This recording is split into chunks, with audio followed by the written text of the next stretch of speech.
How old are you? 32. Perfect. You're at the point now where, why don't you just take 3 years and just do and see what that tastes like, because you know what fucking filling journals taste like. Because I think one of the things that really works for me is I'm not worried about the micro, but I think about the macro. Oh, I don't know where the fuck this just came from, but I just walked in and saw it. This helps me a lot. Like, what the fuck am I doing with you right now? There's a lot more to do with the fucking showing up to the funeral than it has to do with fucking the bank account. And you know what's funny is if you actually live your life like the funeral, you end up making stuff for the bank account by accident. You end up meeting somebody who, you know?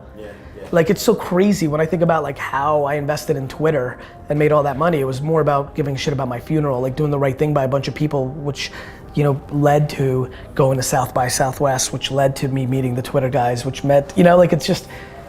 Yeah, like following your passion, following your list. Yeah, I mean, you just gotta really think about like how, like, I'll tell you, like, even in 4 seconds, maybe some of the context Robert gave me, maybe I'm making some assumptions, but when you're thoughtful, like, I think one of the things that people struggle with is actually being very real with themselves. What do you mean? The difference between being, you know, the difference between understanding who you are versus who you wish you were. And I think that's something that I'm always very fascinated by when I have a meeting like this. Like, what kind of read do you have on yourself? And how, like, you know, I think I would struggle a lot if I didn't really genuinely know who I was. And then once you know who you are, you get more comfortable with what you're up to. So like if I asked you right now, and I think it ebbs and flows when you're 28, when you're 32, when you're 57, like if I asked you right this second, like, what do you want to happen, and like, what would you say? What do I want to happen with like my creative projects, or just with life, or what way? Sure. All of it. What do I want to happen? I want to have a life where I'm able to create with fun, create with the team. I want to put out content that affects people's lives for the better, in terms of helping them feel good or better about themselves and their relationships, and cultivating relationships that are meaningful. I want to like travel with my man and like have property, international property, and like travel for fun, also for play, and also a little bit of time for work, but controlling and maneuvering life with ease, and also impacting people for the better in the process. You know, that's cool. What are you hoping, as you're like rolling up to this office, what are you hoping for? You know what? For real, by the way. Yeah, for real. I mean, there are like, you know shit that I do not know. So I honestly just want to pick your brain about a couple of key things. And I really, like, ideally, like, what I was hoping and what I expect is like to get in a place where like I know you and I could hit me up. Have a meeting. Yeah, start the process of building a relationship. Right. Okay. Yeah. Let's start with this. If you want to, like, listening to what you said, the first thing I will tell you, the best thing I think the first best thing I can tell you is don't front. The number one mistake that people that aspire to the sentences that you just spit out of your mouth, the number one mistake they make is they try to oversell themselves because they think they need it to have people's attention. Try to oversell themselves. Correct. So let me give you an example. Yeah. Whether it's life coach, inspirational figure, business coach, whatever form it takes, I think it's much smarter for you to talk to the world about your process of going through this than the advice that you think you should be giving them. Yeah, okay, that makes sense. And that's where people are struggling. I got real lucky. I've never said this, D-Rock, so pay real close fucking attention. I'm not sure that if the internet was around in its current form, that I would be as successful, because at 22 and 23, I knew I was special, and I might have not been patient enough to first build a business, first get experience. I didn't start talking to the world till I was 35. And I love to say to you, be patient, to you to be patient. I'm not sure if I would have been. I'd like to think I would have been, but the freedom of putting, like, I love to hear myself talk. Okay. You know, and I think anybody that is, like, think about, so do you, and so do so many of you, like, that's what it is. And it's nice, there's nothing wrong with that, it sounds bad. It's funny, a lot of what I deal with now is being okay with not being politically correct. Work-life balance, cursing, whatever, meritocracy. You know, I don't know if you've seen this.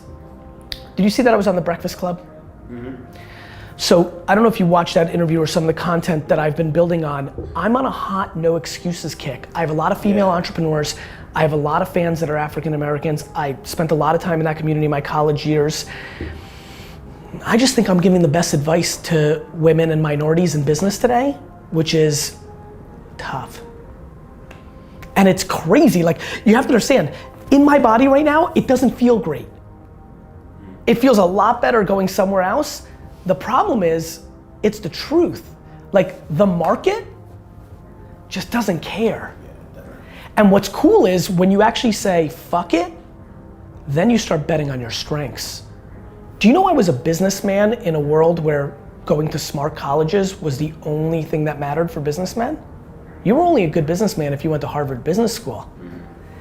And then I reversed it. I'm a DNF student. Like I curse, I don't dress the part. I do me, and then you know what happened? The world came to me. And so I would tell you that the best thing that you're gonna walk out of here with is something that took me a long time to really realize, is if you wanna pull this off and you want people listening to you, there's only one thing, the truth. Just more of your authentic voice. The fucking, and no, everybody says that fucking cliche term. Just be yourself and all that shit. It's unbelievable how much that's the reason I'm winning. And I think it's easier when you have a level of success, and it's harder when you're climbing up the ladder. But I think that there's a lot of people who, if they talked about the journey of the climb, could win. I think it's the best piece of advice I can give right now to a bunch of 20 to 30 year olds that feel that they should be talking to the world and bringing value. Talk about your journey of trying to find that voice and synthesize it properly versus, go find, because the problem is a 30, 40, 50 year old listening to your 1 minute rant video on Instagram, even if it's powerful, there's a level of cynicism of like, well, what do you know? Yeah. And I think that that's fair. And look, you could just be a whiz kid about the world, and that exists, but I do think there's a smarter way to context it. It's like starting the sentence of you should versus, it's funny, right now I can say you should because I built so much. Yeah. But if I was at 20, it needed to be like, my intuition says, and that changes everything. Or when I look at, or when I met with Gary today, the takeaway I got was, got it?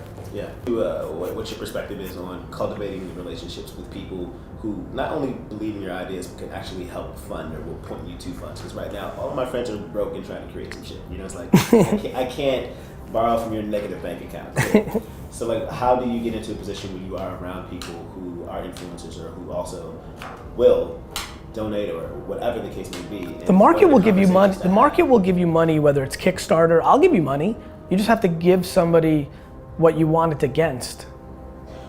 So the biggest problem right now is finding money is not the problem. Really, it's not. I'll explain. That's definitely my problem right now. Well, let me explain. It's not.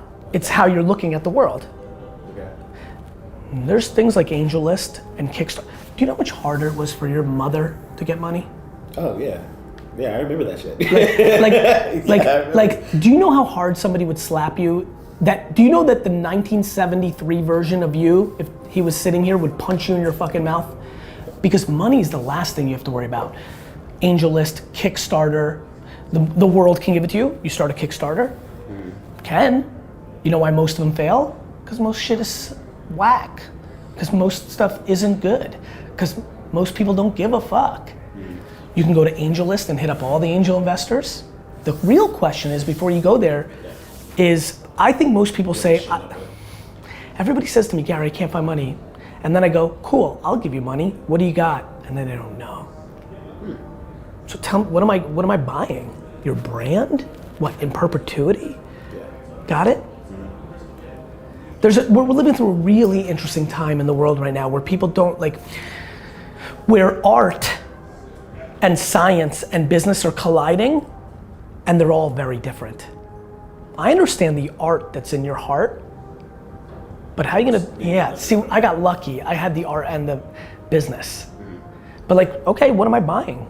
There's no buying, look, buying into Gary Vaynerchuk would have been a really good idea for a lot of people, but it wasn't for sale, and I didn't even know how to sell that. Like, what do you sell? Like, what are you gonna make 20% of my speaking fees, or my book deal, or my TV deal? Just like, right? I guess you can do that. I actually do think that plays out over time, but if I said to you, cool, I got money for you, what are you selling me?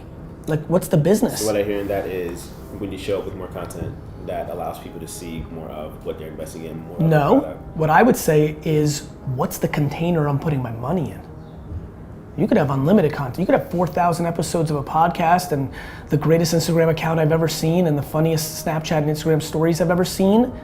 Great. So that's not inherently letting people know what they're investing in. Like, that lets them know a little bit about you, but what's the vessel?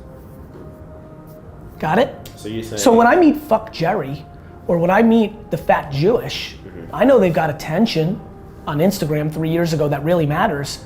What am I investing in? Oh, Fat Jewish, you're making a rosé? Oh, I can put $25,000 into that and own 8%? Now you've given me something to put the container in. Oh, Fuck Jerry, you wanna become BuzzFeed? You're gonna build a website and have traffic and sell ads? You gotta come to me and say, what am I investing in? You have to put your thing into a container that's investable. Nobody's writing a check to a person.